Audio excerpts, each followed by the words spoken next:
Hola, hola, buenas noches, ¿cómo están? A quien no me conoce, soy Judith Solís y vamos a empezar este en vivo, este tema, antes que nada, no quiero, pues ya saben, no se trata de ofender a nadie, ni de hacerlas entrar en ninguna religión tampoco.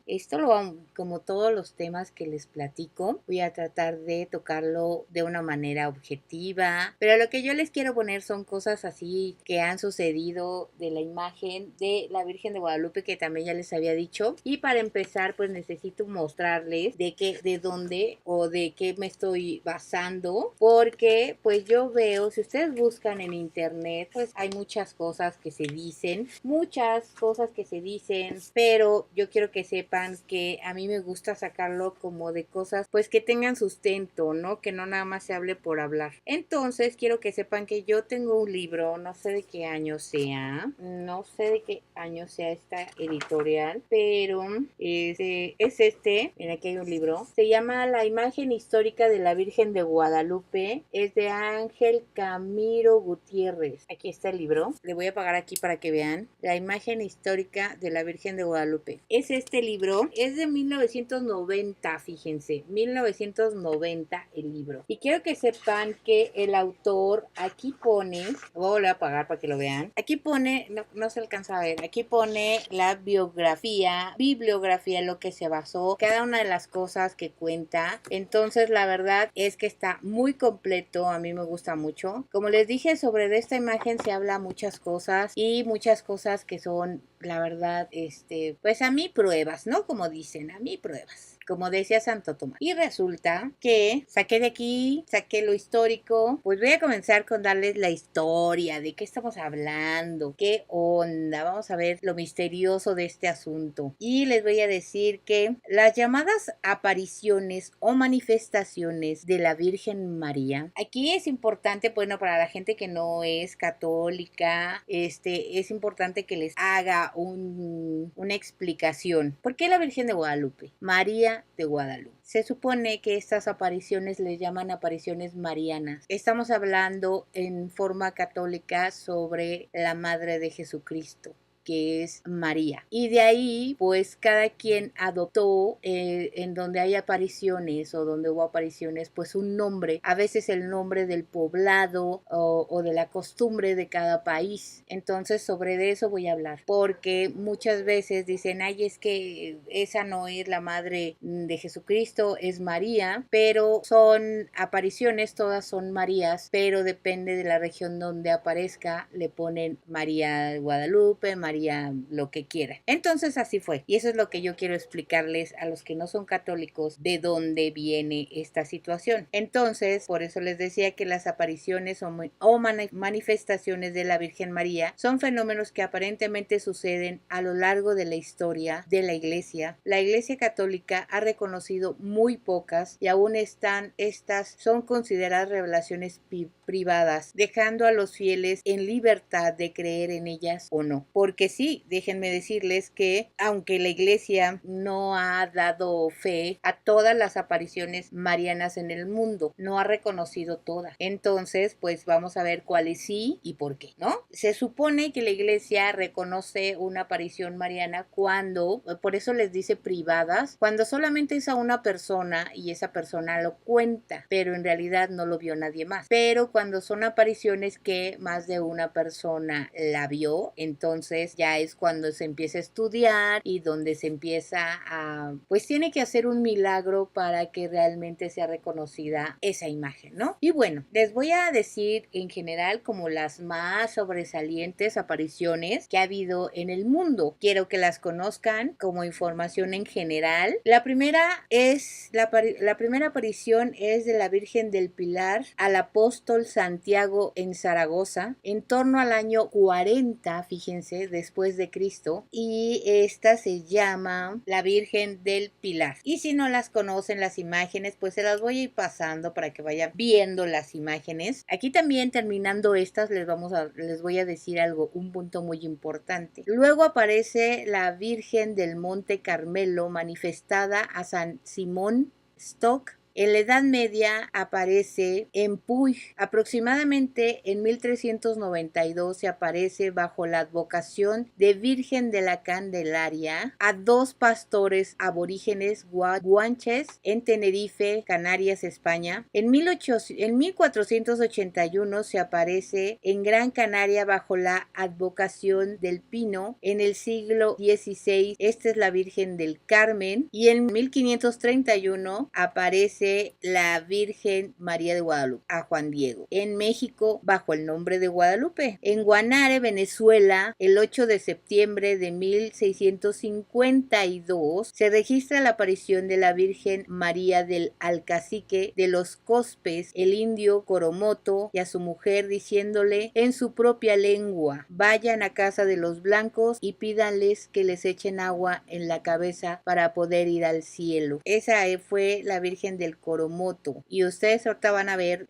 a lo que me voy a referir con esta imagen que es tan especial de la que apareció en México. En 1950, el Papa Pío XII declaró esta aparición mariana bajo la advocación de Virgen de Coromoto como patrona de Venezuela. En 1996, el Papa Juan Pablo II la coronó en su visita al santuario mariano en Guanare, y el Papa Benedicto XVI elevó en 2006 al Santuario Nacional de Nuestra Señora de Coromoto a la categoría de Basílica Menor. La llamada Virgen del Huerto se le apareció al joven Sebastián descalzo en la mitad del siglo XVIII. Esa es la Virgen del Huerto. En el siglo XIX aparece la Salet a los pastores Melanie y Maximín. En Lourdes, en 1858, a San Bernadette. Y en el siglo XX aparece la Virgen de Fátima, que pues si alguien ya la ha escuchado, este es la Virgen de Lourdes, la están viendo en pantalla. Y terminamos con la también muy reconocida Virgen de Fátima, que esta se apareció en 1917 a los pastorcitos Lucía dos Santos, Francisco y Jacinta Martí. Si se acuerdan, pues hay profecías de la Virgen del Fátima, por eso se hizo tan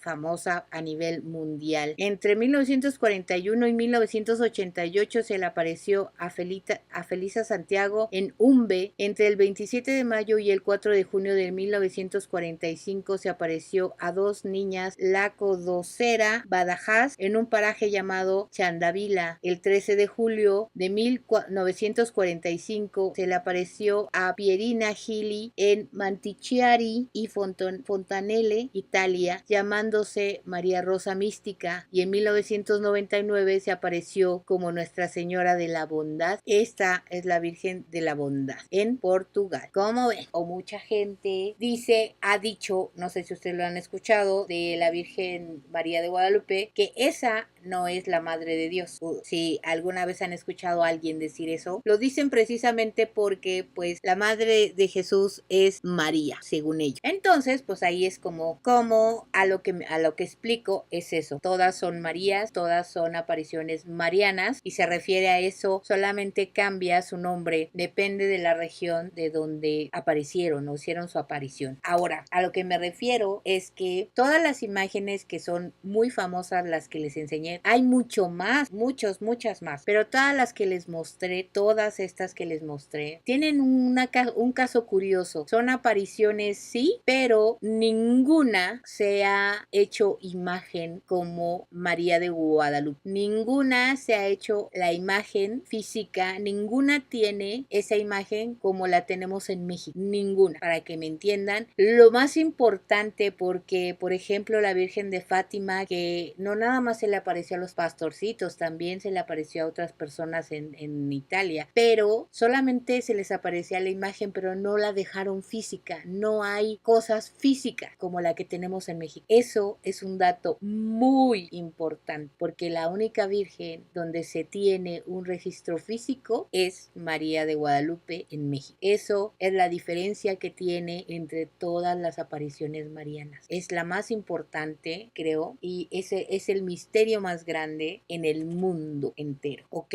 Porque las demás apariciones pues fueron o estuvieron, pero se les presentaba a unas personas, a una persona, pero no así como fue la historia de María de Guadalupe. Esa es la importancia en el mundo entero. Prácticamente cada santuario mariano tiene como origen una revelación o un fenómeno extraordinario vinculado a la Virgen María. La actitud de la Iglesia Católica antes de estos fenómenos han variado según el caso, desde la aceptación luego de un proceso de investigación y análisis intenso hasta el rechazo. Muchas apariciones, especialmente sucedidas en el siglo XX, no cuentan aún con un dictamen formal. Benedicto XV fijó las normas a seguir para estudiar estos casos en los que participa también la ciencia. La praxis de los favorecidos con las mariofanías, incluidos fundadores de órdenes religiosas, han sido el secretismo de las supuestas comunicaciones de María por temor al malentendido y miedo a que la obra de fundación se viera perjudicada. Quienes sustentan opiniones adversas a las mariofanías las asocian a movimientos marginales en la Iglesia, a expresiones excesivas de la piedad popular o incluso a alucinaciones colectivas. Desde fuera de la Iglesia se las atribuye a veces a manipulaciones de la ignorancia popular por parte de los eclesiásticos o de los mismos gobiernos. Ha habido ocasiones en las que las autoridades civiles y hasta las eclesiásticas o de los mismos gobiernos fustigaron a los presuntos videntes, así como lo oyen. Tales casos de Bernadette Soubirous en Lourdes o Lucía dos Santos, Francisco Marta y Jacinto Marto en Fátima. Pueden entender que fueron castigados por decir que vieron a la Virgen, precisamente. ¡Qué cosas! ¡Qué cosas! O sea que no se crean que eran como que los católicos en su momento decían, ay sí, ya viste a la Virgen, ay qué bueno, vamos a hacer que todo el mundo crea. No,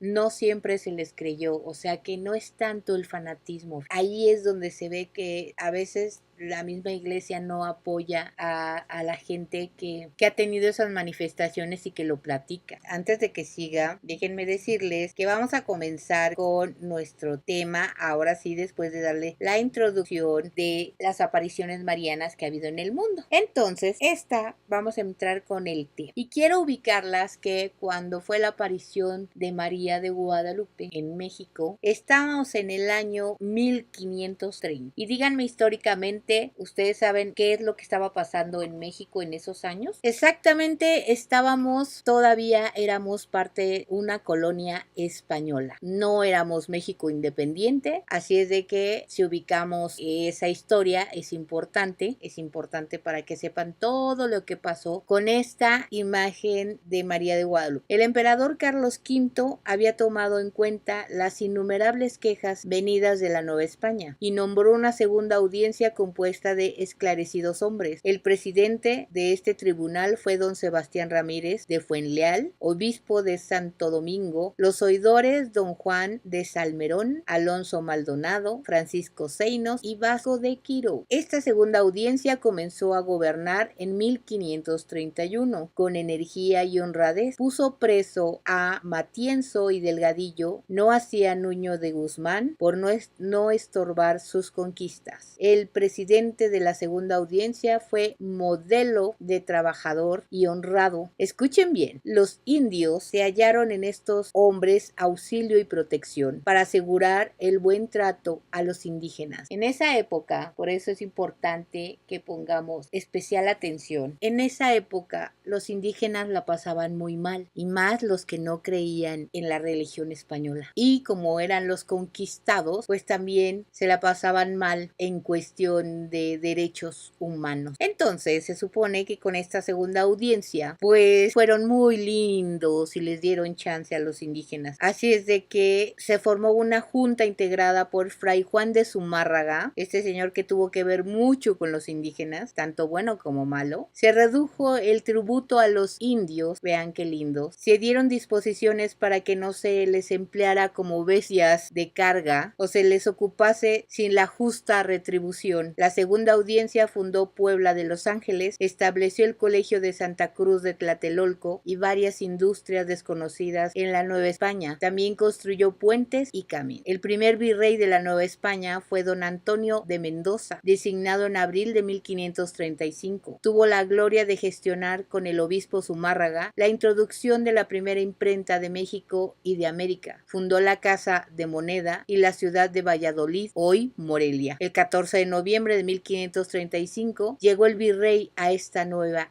España. Ahora sí vamos con la historia que yo creo todo el mundo, que es católico, ¿verdad? Obviamente conoce, y los que no, pues la van a conocer. Dice la leyenda que se apareció la Virgen de Guadalupe a un indio llamado Juan Diego. Este era un indio nacido en el pueblo de Cuautitlán, recién convertido al cristianismo y que vivía con su mujer de nombre María Lucía y su tío Juan Bernardino. Trabajaba en el pueblo de Tolpetlac y de ahí a Santiago Tlatelolco a recibir la doctrina cristiana, a recibir la doctrina que impartían los franciscanos. O sea, a estos tiempos, ese indígena que era Juan Diego ya estaba, no me pueden ver, pero entre comillas domesticado, ¿verdad? Porque ya estaba inducido al cristianismo. En cierta ocasión, yendo por el cerro del Tepeyac, oyó una música dulcísima y vio un arco iris y en medio de una nube blanca en la que aparecía una mujer muy hermosa, vestida como india noble. La aparición le dijo que era la Madre de Dios y que le encargaba la edificación de un templo en aquel lugar. Juan Diego fue a ver al obispo Fray Juan de Zumárraga y le dio noticias de la aparición, mas el prelado no dio crédito a su relato. Por 4 veces más se apareció la Virgen a Juan Diego y en la última le dijo que fuese a la cima del cerro donde encontraría unas flores, las cuales llevaría al obispo para que creyese en sus palabras. Así lo hizo el indio y en la cima del cerro, escarpada y estéril, encontró efectivamente unas flores que llevó al obispo en su ayate. Una vez en presencia del prelado, desató el indio su ayate y entonces apareció a los ojos atónitos de Fray Juan de Zumárraga la Virgen pintada en un lienzo. Según la tradición católica, la imagen que hoy en día se expone a la Basílica de Guadalupe sería la misma que la del día del año 1531, aunque no hay certeza científica de ello. Juan Diego no volvió a su casa sino hasta el día siguiente, pues el obispo lo detuvo un día más. Aquella mañana le dijo: ve a mostrarnos dónde es la voluntad de la Señora del Cielo que se le erija su templo. Juan Diego condujo a las personas que el obispo dispuso que lo acompañaran al lugar en que se había aparecido la Virgen y en él que debería erigirse su santuario, y pidió permiso de irse, pero no lo dejaron ir solo, sino que lo acompañaron a su casa, al llegar a la cual vieron que su tío estaba perfectamente sano. Aquí hago un paréntesis. Se supone que la historia cuenta que el tío de Juan Diego estaba muy enfermo, muy enfermo. Entonces, este es el milagro, uno de los milagros, que cuando llega él a la casa del tío está sano. Juan Diego explicó a su tío el motivo por el que él llegaba también acompañado y le refirió las apariciones y que la Virgen le había dicho que él estaba curado. El tío, al oír el relato de su sobrino Juan Diego, manifestó que ciertamente la misma señora había sanado. Así es, también se le había aparecido al tío, como ven. Y esta fue la quinta aparición de la Virgen de Guadalupe. Y añadió que le había dicho que dijera al obispo que era su voluntad que se le llamara la siempre Virgen Santa María de Guadalupe. Esta imagen que están viendo en blanco y negro, déjenme cambiárselas por la que vemos siempre en la Basílica de Guadalupe. Es esa que ven ahí. Mírenla bien, porque ahora sí vamos a empezar con el misterio, con las cosas que pasaron y cómo pasaron. En diciembre de 1531, el país se conmovió con las apariciones de la Virgen de Guadalupe al indio Juan Diego en el cerro del Tepeyac, que después fue la villa y que se llamó desde entonces Guadalupe. Fue grande el acontecimiento porque desde desde entonces contó México con una patrona celestial que andando el tiempo llegó a ser patrona de América. Dichas apariciones se sucedieron del 8 al 12 de diciembre de 1531. Entonces, la primera iglesia, así como la posterior Basílica de Guadalupe, fueron construidas aproximadamente en el mismo sitio en que supuestamente existió un templo azteca elevado en honor a Tonantzin,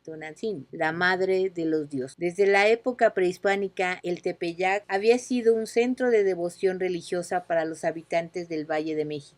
Aquí también es un punto importante porque se dice mucho se dice, que la Basílica de Guadalupe se hizo arriba de un templo indígena y que fue precisamente como para quitarles pues la creencia que tenían en sus dioses y que por eso fue la invención de la Virgen de Guadalupe. Pero ahorita les voy a contar todo lo que les digo está sustentado. Entonces, sería muy tedioso que les dijera quién lo escribió, dónde lo escribió, qué pasó, que no sé qué, pero por eso aquí en la mesa les mostré. Tengo un libro donde dice la bibliografía de dónde sacó los datos, exactamente de dónde, y el libro se llama La imagen histórica de la Virgen de Guadalupe. Entonces no me lo estoy sacando de la manga ni estoy inventando nada. Ante algo tan grande y tan importante, pues siempre va a haber pues gente que quiera encubrir, manchar y pues también mentir, y pues es muy fácil inventarse cuentos, ¿no? Pero pues aquí no les voy a inventar cuentos. Entonces eso se decía y quiero que sigamos la historia. En esta eminencia geográfica localizada en lo que fuera la ribera occidental del lago de Texcoco se encontraba el santuario más importante de la divinidad náhuatl en la tierra de la fertilidad. Esta diosa era llamada Cuatlicue,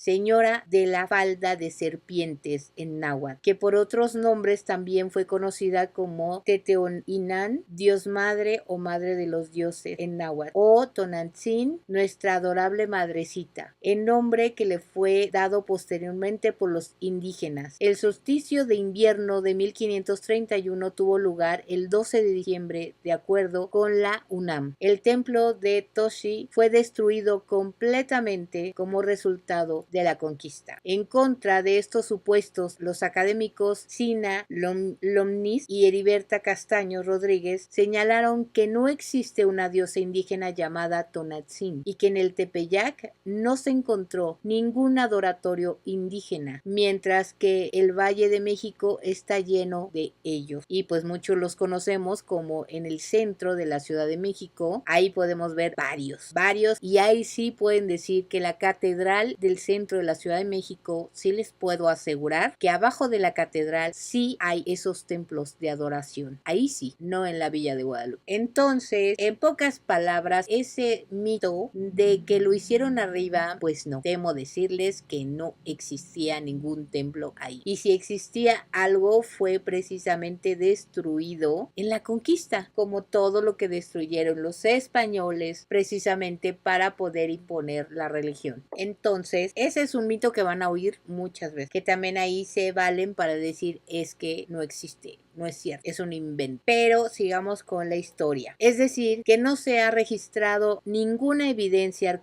arqueológica acerca de un culto prehispánico en el Tepeyac. Los franciscanos decidieron mantener en el lugar una pequeña ermita. La decisión de mantener una ermita ocurrió en el marco de una intensa campaña de destrucción de las imágenes de los dioses, a los que se veía como una amenaza para el cristianismo de los indígenas. Se cree que uno de los primeros registros sobre la existencia de la ermita corresponde a la década de 1530. O sea que esto quiere decir que sí existió una ermita, pero no un templo indígena, que es diferente. O sea, esa ermita lo hicieron los españoles y lo hizo precisamente pues para tratar como de que los indígenas fueran a seguir, a continuar con sus creencias, ¿no? Pero en realidad pues no se hizo arriba de algo que ya existía. Los indígenas se dirigían atribuían al lugar siguiendo la tradición prehispánica. 2 décadas más tarde, no solo los indígenas acudían a la ermita del Tepeyac a venerar, según documentos de la época, la imagen aparecida de la Virgen María. En efecto, a mediados del siglo XVI, la devoción hacia la imagen se había extendido entre los criollos. La tradición católica cree que la aparición de la imagen de la Virgen de Guadalupe fue en el año 1531, 10 años después de la caída de México Tenochtitlan en manos de los españoles. Esta fecha aparece registrada en Nican Mapoua, uno de los capítulos que integran el Hueyey. Ay, es que la verdad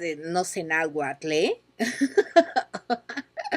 El caso es que hay una obra, un libro en lengua náhuatl publicada por Luis Lazo de la Vega y que la tradición atribuye al indígena Antonio Valeriano en 1555. Montúfar ordenó la remodelación de la ermita y la confió al clero secular. Bueno, aquí es importante puntualizar que a la aparición de la imagen, no crean que inmediatamente en 1531 ya tenía su iglesia. No fue así. Tardaron varios años en poner en exposición a la Virgen de Guadalupe. No fue inmediatamente, ¿eh? Los primeros registros de la aparición de la imagen mariana en la ermita, fíjense cuándo fue, corresponden precisamente a los años 1555 y 1556. O sea, imagínense si apareció en 1531 y bueno, ya la pusieron en la ermita hasta 1555. O sea, no fue inmediatamente, fíjense. Yo quiero que sepan que no crean que apareció la Virgen y luego todo el mundo creyó y los sacerdotes y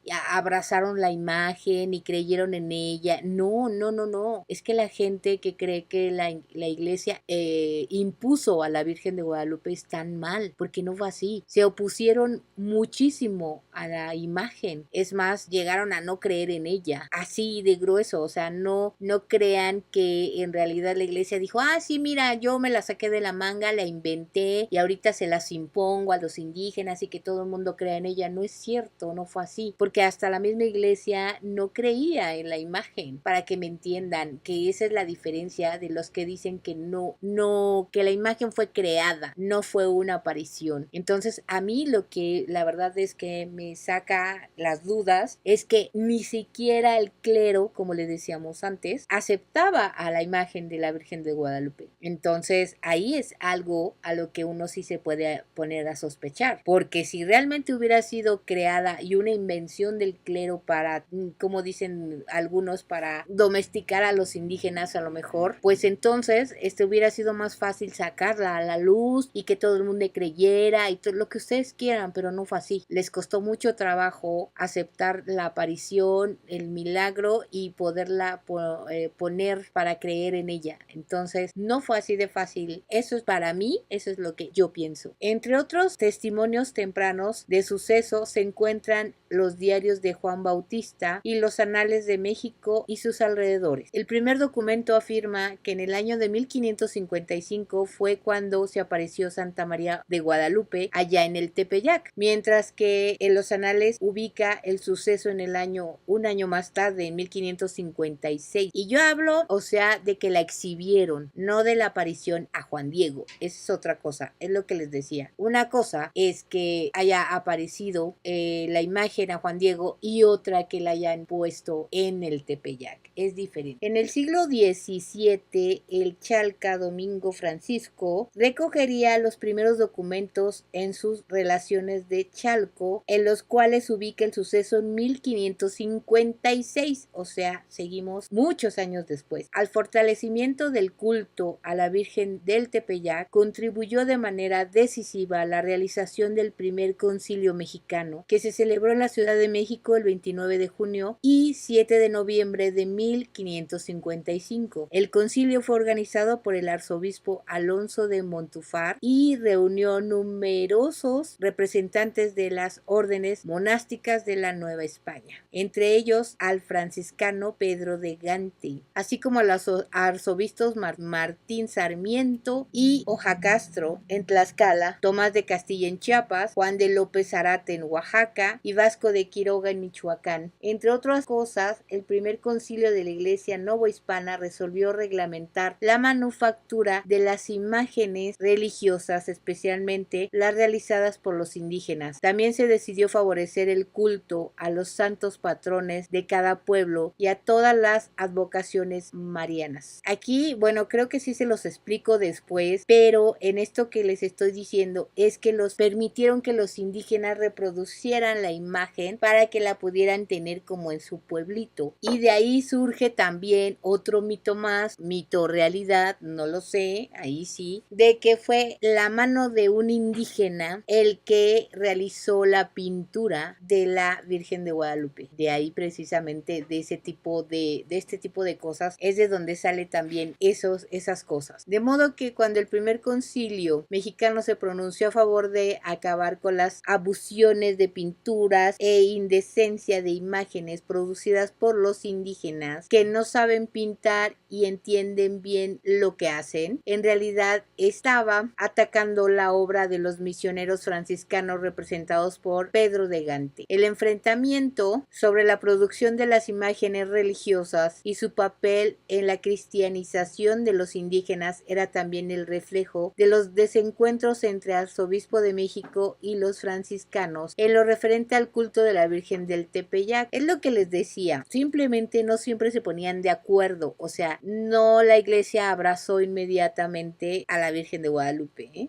El 6 de septiembre de 1556, Montúfar predicó una homilía en la cual se pronunciaba partidario de la promoción del culto a la guadalupana en los indígenas. El 8 de septiembre de ese mismo año, el arzobispo Montúfar obtuvo una respuesta sumamente crítica por parte de los franciscanos en boca de Francisco de Bustamante. Vean cómo se peleaban unos con otros para eso, ¿no? En el momento que les estoy hablando de esta imagen, yo no saqué esta información de internet, de lo que dice un tipo que se pone a hacer. La verdad, hay mucha gente que habla de un video y que nada más habla sin sustento. No, señores, hay que ver de dónde sacaron, cuál es su base para hablar sobre la imagen y sobre lo que les estoy diciendo, porque es muy fácil decir, es que la inventaron los católicos para que los indígenas creyeran. Y como ustedes están viendo que les estoy contando la historia es que ni los mismos arzobispos aceptaban a la Virgen de Guadalupe. Entonces, ¿cómo es posible que la crearon, la inventaron y no la querían? Entonces no entiendo realmente ese mito. Pero bueno, aquí no se trata de convencer a nadie, se trata de que cada quien crea en lo que quiera creer y tenga fe o no. Eso es, ahora sí que es libre. Yo solamente les comento lo que estoy leyendo, lo que me pareció correcto, pero bueno, sigamos con la historia. Después de estos que se pelearon tanto, que la disputa entre los franciscanos y el arzobispado de México se resolvió a favor de este último. Para ello, Montúfar y sus partidarios tuvieron que moderar su discurso sobre la índole del culto a la Virgen de Guadalupe, aproximándose aparentemente a los preceptos defendidos por los franciscanos. La promoción oficial del culto guadalupano por parte de la Iglesia novohispana se inscribe en un proceso más amplio en la perspectiva humanista de los franciscanos y su obra misional. Fue sustituida por los preceptos adoptados oficialmente por medio de las resoluciones del Concilio de Trento. De acuerdo con estas, la Iglesia debería promover y conservar el culto a las imágenes de Cristo, la Virgen y todos los santos en una clara reacción contra la iconoclastia protestante que prosperaba en el norte de Europa. O sea, la cuestión al culto hacia la guadalupana, por eso les digo que no fue muy aceptada por los arzobispos y todo este rollo y franciscanos. ¿Y cuál era su pleito? Es que realmente era como tener otra imagen más o como un santo más, y ese era su problema, eso era lo que no querían, por eso tanto choro. Bernardino de Sahagún, el gran conocedor de la cultura y la lengua de los náhuatl, fue uno de los críticos al culto en Tepeyac, escuchen bien, es lo que les digo, vean cómo también esto se peleaba, y el uso del nombre de Tonantzin para llamar a Nuestra Señora de Guadalupe durante el siglo XVI. De modo pragmático, el arzobispo de México hizo caso omiso de las advertencias vertidas por los franciscanos sobre la confusión que podían generar el culto de la imagen del Tepeyac entre los recién cristianizados indígenas del centro de México. Es este el contexto. Según Gruszczyk, el lienzo de Guadalupe podría haber sido encargado a una manufactura. Aquí está el primero que dice que una manufactura indígena. Aquí es donde el primero que empieza, y de ahí es donde se agarran muchos, que seguramente un indígena hizo esa y que es una pintura. La hizo y que es una. En la misma línea, Bernardino de Sahagún expresa su preocupación que podría generar el culto en Tepeyac el uso de Tonantzin para llamar a Nuestra Señora de Guadalupe. La historicidad de la aparición ha sido controvertida desde sus inicios y una considerable cantidad de literatura ha sido publicada discutiendo los problemas que surgen cuando se intenta entender la aparición como un acontecimiento históricamente certero. En 1556, Francisco de Bustamante, dirigente de los franciscanos en la colonia, pronunció un sermón ante el virrey y los miembros de la Real Audiencia. Miren, antes de seguir, quiero decirles por qué es tanto su pleito entre franciscanos y arzobispos en México. ¿Saben cuál era su problema de esta gente? Que se le apareció la imagen a un indígena, no a ellos. Ese era su problema, para que me entiendan. ¿Cómo se le iba a aparecer la imagen? ¿Qué importancia tenía este indígena y no a ellos, que son privilegiados? ¿Entienden? Por eso,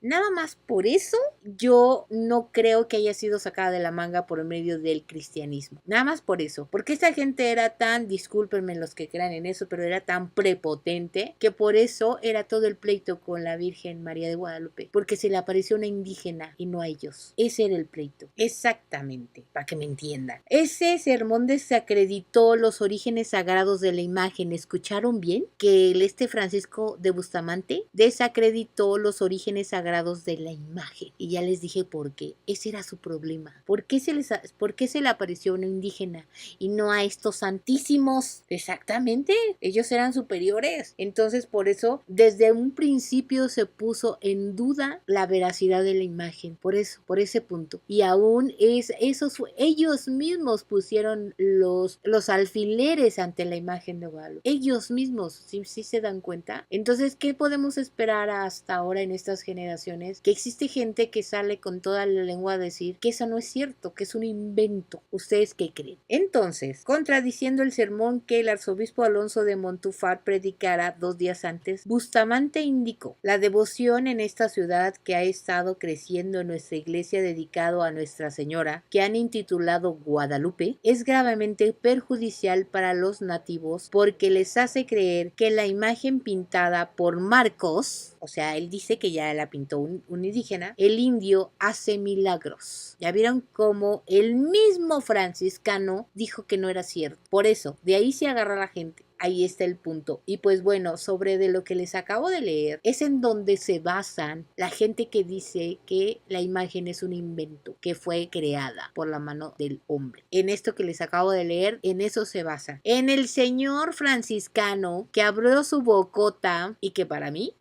ese comentario era de una persona que se creía superior. Ese era. Pero como les dije, cada quien, lo que quiera pensar. Sin embargo, si Marcos la hizo, el indígena Marcos, si Marcos la hizo sin hacer un boceto preliminar, en sí mismo un procedimiento casi milagroso. Así es, señoras y señores. Esa imagen que están viendo ustedes en pantalla, para poder pintar hay que hacer un boceto. Y resulta que un indígena la hizo así de memoria, nada más, sin hacer boceto. Dijo, mira, me la voy a echar, miren qué fregón soy. Y así se le echó, según el franciscano. Porque si dice que ese señor, el indígena Marcos, fue el que pintó a la imagen, entonces fíjense que no había boceto, se lo echó así de pura memoria. ¿Cómo ven? Por eso dice que si así fue, pues en realidad fue un milagro que un pintor hiciera eso. Él bien pudo haberle echado una mano restaurando la imagen. Aquí sí quiero que sepan que es importante que tal vez el indígena Marcos sí hizo algo a la imagen, pero no hacerla en un inicio. O sea, él no hizo la imagen, sino le hizo algo a la imagen. Y eso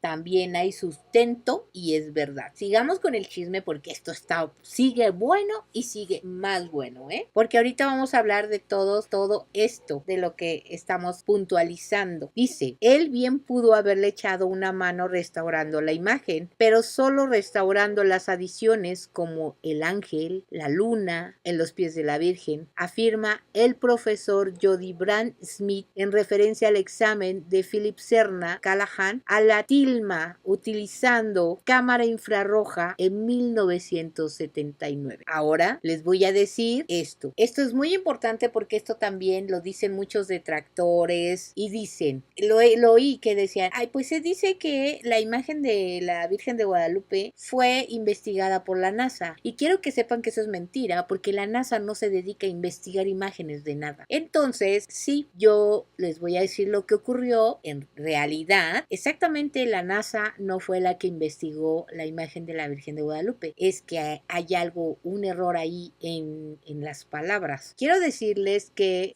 se realizó un sofisticado análisis por parte de Jody Brand Smith y Philip Serna Callahan, investigadores vinculados con la NASA de Estados Unidos. Entonces, una cosa es estar vinculados a la NASA y otra cosa ser parte del organismo de la NASA. Eso es lo que en realidad sucedió. Para aquellos que no saben oír, escuchen. No fue la NASA como organismo el que investigó la imagen de la Virgen de Guadalupe. No. Fueron estos dos en concreto, estos dos personajes que les acabo de nombrar, que trabajaron o estaban vinculados a la NASA. Por medio de la fotografía infrarroja, en el cual demuestra plenamente y sin sombra de duda que en efecto se ha retocado la imagen en todas y cada una de sus partes, versión que ha sido negada reiteradamente por las autoridades eclesiásticas. Y aquí es donde les voy a mostrar esa imagen. Ese es el infrarrojo, que si ustedes pueden verlo en computadora va a ser mucho mejor, o volteen el teléfono para que lo vean mejor, pero esa imagen que están viendo es el infrarrojo que sacaron estos señores que trabajaban en la NASA, no que eran parte del organismo como la NASA. Entonces, aquí es donde vamos a empezar esta historia que acaban de escuchar, que a lo mejor a alguna gente no lo va a aceptar, pero como les dije, todo esto tiene sustento. Resulta que en la investigación que hicieron estos con la cámara infrarroja, dice, empezaron a trabajar juntos a partir del 7 de mayo de 1979. Consiguieron después de muchos esfuerzos, escuchen bien, que las autoridades eclesiásticas les franquearan la imagen de María Guadalupe sin el vidrio que la protege. Duraron más de 2 años en sus complicados estudios con el fin de arrancar los secretos misteriosos que guarda la milagrosa tilda del Tepeyac y así poder rendir un informe veraz y objetivo que despeja las dudas sobre la autenticidad de la imagen guadalupana. Dado que los pigmentos transmiten o reflejan las largas ondas infrarrojas de diferente manera o como lo hacen con la luz ordinaria, esta técnica es muy útil para detectar la presencia de pintura sobreañadida u otras alteraciones. Se consideró que la pintura dorada de los rayos solares es de oro metálico opaco a los rayos infrarrojos próximos. El amarillo dorado de las estrellas y de la fimbrilla es pigmento desconocido. Probablemente tiene natural ocre con hidrato de alumina. Estos detalles de la pintura fueron añadidos por mano humana mucho tiempo después de que se formó el original. Los rayos solares, las estrellas y la fimbrilla del manto continuaron deteriorándose con el tiempo. Esto que les voy a platicar es bien importante, porque resulta que si ustedes ven de cerca la imagen más detallada, ustedes se van a dar cuenta que porque se está deteriorando la imagen donde están los rayos solares, no así el manto azul. Vean por favor esta imagen que les estoy poniendo a detalle, a color, cómo se está descarapelando los rayos. Y el manto, el color azul que ven ahí, no. Entonces, aquí es donde está la investigación que hicieron estos dos tipos americanos, porque tuvieron en sus manos el ayate, en sus manos sin cristal. En sus manitas pudieron tocarla. Entonces, ya lo vieron de cerca, muy cerquita. Ahora les voy a enseñar otra imagen, porque estos detalles son muy importantes, por lo que les estoy describiendo poquito a poquito. La luna, ustedes están viendo el ángel, y el ángel tiene la luna atrás de su cabeza. Ya les puse la imagen mucho tiempo de lo que es la imagen de la Virgen de Guadalupe completa, para que yo creo que la tienen ahorita en su mente. La luna y el moño fueron añadidos, ese moño que tiene en la cintura, fueron añadidos a la pintura antes que el resplandor del fondo. Después de haberse formado el original, fueron añadidos por manos humanas, puesto que está descascarando, y porque además, desde el punto de vista artístico, no están bien ejecutados, ni acordes con la evidencia, con la belleza del resto del cuerpo y de las vestiduras. Debido a la tonalidad parduzca y al agrietamiento, podemos suponer que el pigmento empleado en ellos es óxido negro de hierro. El moño negro, la luna y el cabello del ángel continuaron deteriorándose con el tiempo. Pero la cuestión aquí es que están viendo el ángel cómo se está descarapelando. Ya están viendo ahí de cerca, esas son fotos. Vean bien, vean bien, vean bien. El P. Mariano Cuevas en 1930 reconoce en su libro este feo retoque. La media luna que está en los pies de la Virgen está también retocada, y de ahí que haya dos lunas concéntricas, siendo la interior la original primitiva. El oro y el borde negro del manto azul, así como las estrellas doradas, fueron añadidas por manos humanas hacia fines del siglo XVI o a principios del siglo XVII. Tales decoraciones son típicas del estilo gótico español que caracteriza a este periodo. El azul del manto aparece original y de un pigmento azul semitransparente. Les voy a regresar al manto azul para que lo vean ustedes nuevamente. Vean bien ese manto. Aquí tienen otra foto del manto. Si ustedes ven la foto de en el manto azul, vean los colores del manto azul. Son simplemente inexplicables y muy diferente a los que se están descarapelando. Que si la imagen hubiera sido creada por manos del hombre completita, ya no existiría. Estaría totalmente descarapelada, pero ¿por qué lo original no? Entonces ya les estoy diciendo que el manto aparece como original, que es original y de un pigmento azul semitransparente desconocido. Es inexplicable por tener una cierta densidad y no haberse decolorado. El acercamiento de la cruz negra del broche en el cuello, quiero que sepan, creo que de esa no tomé foto, pero si ustedes recuerdan la imagen, la Virgen tiene en el cuello una cruz, pues esa cruz tampoco es la original. Muestra que esta se está agrietando en el borde y que fue pintado con el mismo pigmento que la franja negra. Sin duda fue añadida al mismo tiempo que esta como un detalle gótico. El origen del pigmento rosa, a ver, vean bien, porque esa foto que está ahorita en pantalla, están viendo el fondo que es claro. Quiero que sepan que ese fondo es color rosa, no es blanco, es rosa. Parece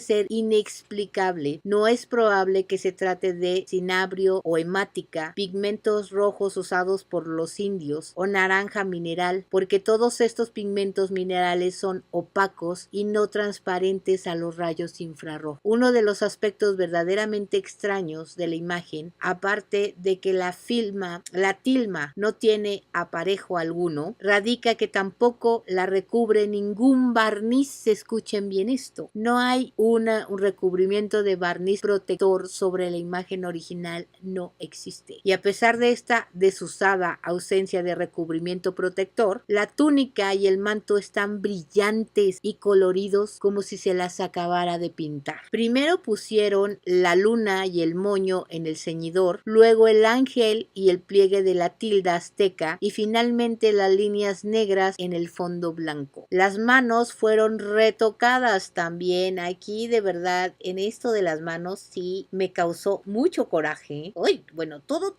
¿por qué algo tan hermoso lo pasaron a fregar? Díganme. Ahora vean sus manitas, vean sus manitas. Las manos fueron retocadas para acortar los dedos y convertir las manos de esbeltos dedos formados originalmente en dedos indígenas más cortos. Los brazaletes dorados que tiene, que ustedes pueden ver ahí, y los puños de armiño fueron añadidos para acomodar la imagen al modo gótico. Las manos originales están hechas con un pigmento desconocido y son inexplicables.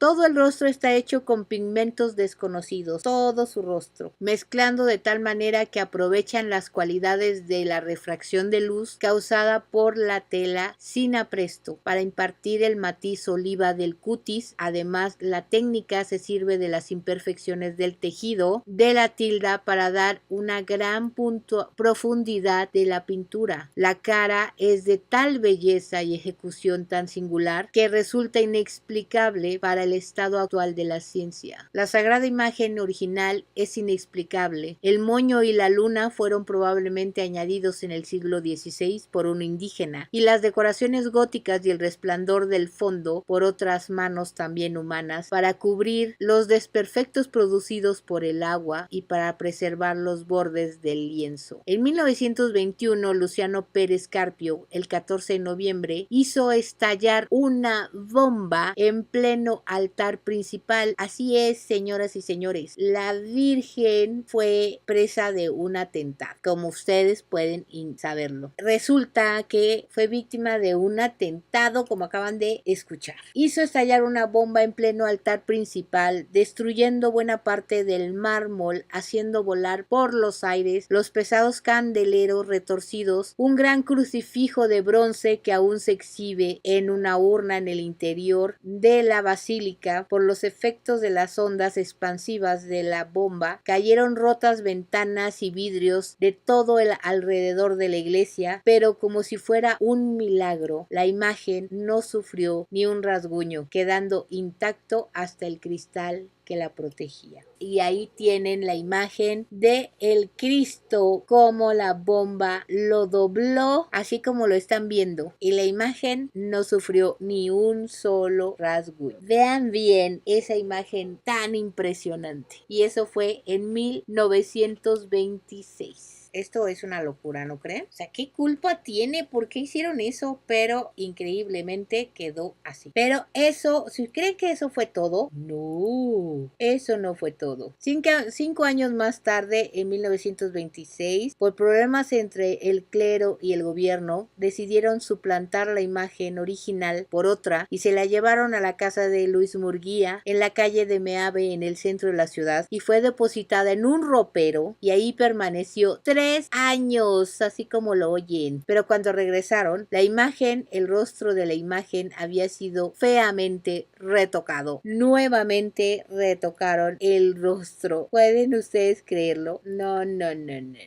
Yo me quiero morir cada vez que veo que retocaron y retocaron y volvieron a retocar una imagen tan bella. Por si no lo sabían, es horrible. Estoy buscando la imagen del rostro para enseñárselas nuevamente, para que vean los retoques que le hicieron o para que les explique el retoque del rostro. Pero bueno, la situación es que aquí tienen la imagen. En el rostro, ese rostro es el rostro original que están viendo ustedes ahí, pero el que ya le van a ver ustedes en fotos siguientes es que le añadieron una papada muy marcada, y me imagino que es por quererla retocar las sombras que tiene naturales. Pues ya ven que eso pasa hasta cuando uno quiere dibujar, ¿no? Le pusieron chapitas en la mejilla izquierda, a los ojos le agregaron sombras en los párpados inferiores, a la nariz le cubrieron la tela viva que formaba el bellísimo perfil, a la boca le pintaron unos labios rojos, al cabello lo pintaron de negro, pero nada demuestra su maravillosa conservación, como el hecho de haberse derramado sobre el lienzo. O sea, les digo que todo le pasó a la pobre imagen, pobrecita, de verdad, en serio. Otra cosa más, derramaron sobre el lienzo un pomo de agua fuerte cuando limpiaban los plateros de su marco de oro, cuya chorreadura conserva sin haberse destruido ni causarle lesión alguna. En esa foto que les estoy mostrando se ve claramente cómo está la imagen con esa chorreadera.